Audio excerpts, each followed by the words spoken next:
Hello everyone and welcome back to the channel once again, and for this video this is going to be my final team that I've used up in the GBL Fantasy Cup, and this is going to be a team of Flygon and Turtanator in the back. So I really wanted to try out Turtanator because it is the only fire type Pokemon that is allowed in this cup, having access to that part dragon type as well that resists those steals and resist those fairies as well because of the fire type. So that is the reason I'm using this up. And for moveset I'm running the standard moveset of Incinerate, Dragon Pulse along with Overheat. So since it is running Overheat, I am using it as my closure over here, and my safe swap over here as Flygon, which I believe is going to be the safest option as a safe swap because it can handle these dragon types, the steel types, and the fairies as well with Scorching Sands. So since these two backline have a really tough time against Azumarill, so I'm using my own counter to Azumarill, which is going to be my own Azumarill in the lead, which is giving this team a bit of bulk, coverage, and consistency as well in terms of the overall team rating on this meta over here. So what I felt while using this team have got really good output and outcome onto the results, and Flygon is really good. So I thought of trying out a shadow one first, but I did not have a good shadow one, so I'm now using a really bad IV, but it still works out though. Moving into the first battle, I pick up a lead against Registeel, which is not a good thing. So I'll be quickly safe swapping out into my own Flygon over here, and I met with the Ice Beam Azumarill over here. So Ice Beam Azumarill does win in the 2 shield scenario as well, which I was not sure about. Like after this battle only I checked up that it loses out to a Ice Beam Azumarill if you're running that with Scorching Sands as well. So I'll be double shielding up, and then I'll be going for the next Scorching Sands over here. And though even I'm getting the debuff as well, it does enough damage to take out my Flygon over here. So going for the next Scorching Sands, getting the final shield as well, and I was just one turn away from getting to the next Scorching Sands over here. That is the reason Ice Beam Azumarill does take out a Flygon from that kind of range, and now I have to come back with my own Azumarill over here. So for Azumarill, I have got my own Azumarill in the lead, which can take in this player-ups all day long. So and it is again debuffed as well. So I'll be going for my own player-up because I cannot farm them down from bubbles over here. So player-up does take out the Azumarill, but sliver of HP, and now I snipe them down with my own Turtanator over here, and they have got their own Turtanator in their back line as well. So I overfarmed quite a bit, and now they'll be going for the next Dragon Pulse that almost does take me out, and I have to go for the next Dragon Pulse of my own over here. So Dragon Pulse does put the Turtanator quite close, so I should have stayed in the matchup, but nevertheless, since we get the knockout over here simultaneously, and I have got my Azumarill in the backline, so I like the top left the game over here out of respect. So GG's to my opponent, and yeah, it's a good game from my end. Moving on to the next battle, I pick up a lead against Shadow, Alola, and A.Sandslash over here, which have got access to Drill Run that hits for neutral damage, and the Legacy Shadow Claw that adds up quite a bit as well. So I'll be going for the first player-up that does draw out the first shield from my opponent's end, and now I am going to shield up the next Drill Run over here, because if I'm letting this go, then they can farm me down, which gives them a lot of energy from them.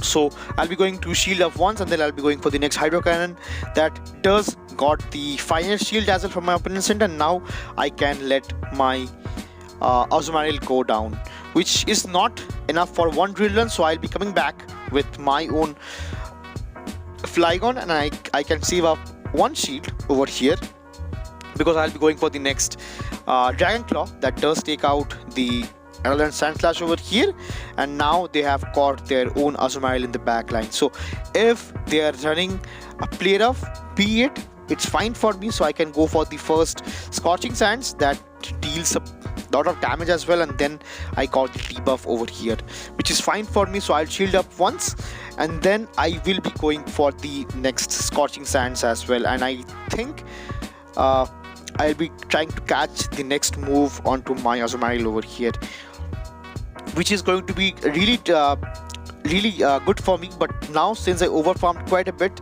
and I was misaligned on energy, so like on turns, so I let this player up go through. That does take me out, and from this kind of range they comes back with their own Turtanator over here, and I am just half turn away.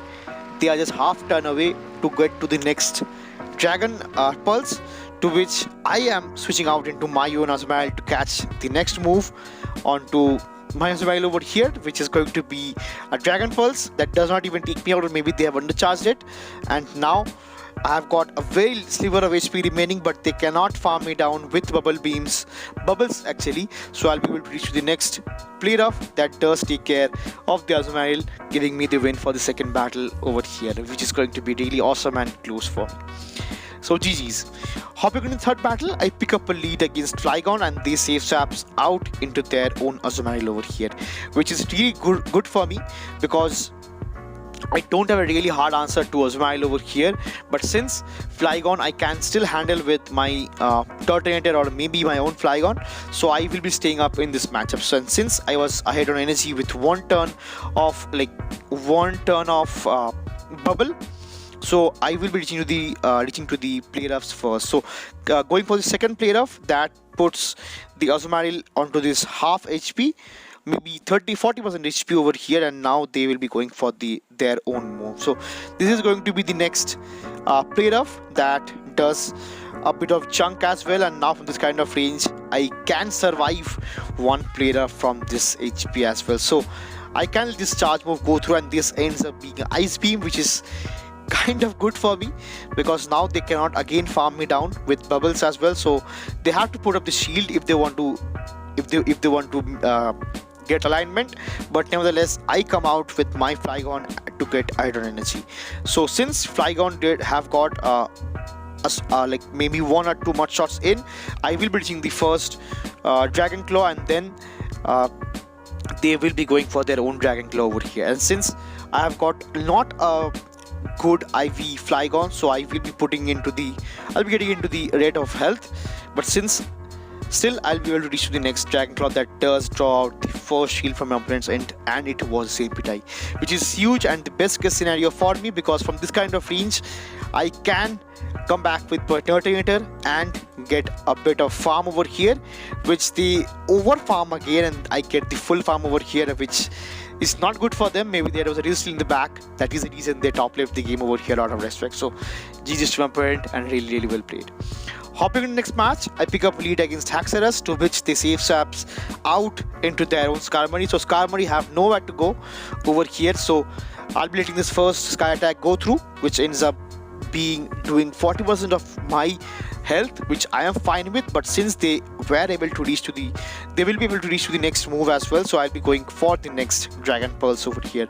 So Dragon Pulse does draw out the first shield from my opponent's end, and now I am in a commanding situation right now, because I can farm this Skarmory down before they can get to the next charge move, and I will be having enough energy to go for the next Dragon Pulse onto the incoming Haxorus, or maybe a Steel type that is lurking in the back.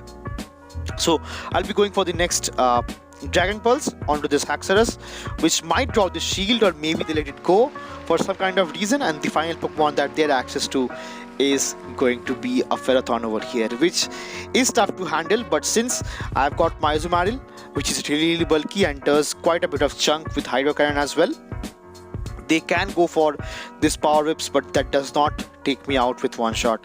So they have to go for at least 2 Power Whips to take me out from that kind of health, and then I'll be going for this chunk of Hydro Pump over here. So they now they'll be going for the next Power Whip that will be taking my Azumarill out. And since we are having enough like even shield scenario, so I have my own Flygon ready and loaded, to which I will be putting up my first shield, because I'll be going for back-to-back Scorching Sands over here, and Scorching Sands does have the ability to drop my opponent's attack as well, which I'll take chances about, and they let the first charge move go through, thinking of it's a Dragon Claw that takes out the Ferrothorn and gives me the win for the 4th battle here as well. GG's to my Penton, really well played.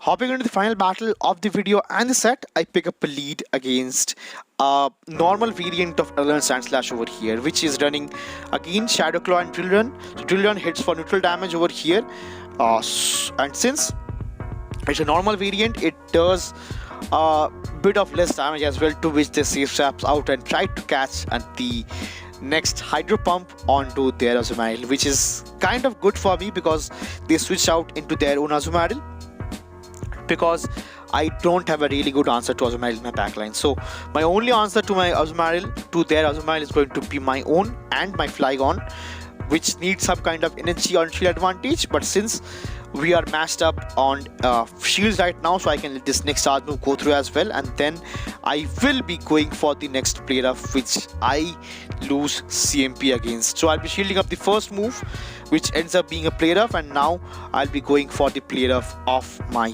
own.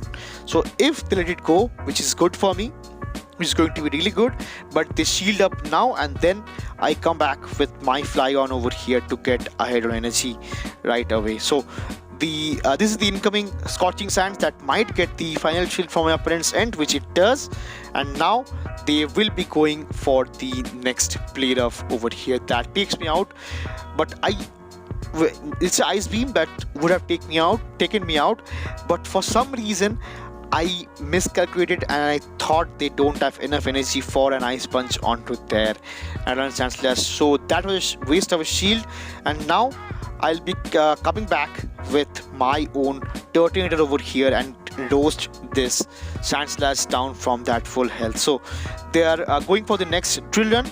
That hurts me quite a bit, but it does not take me out of that kind of health.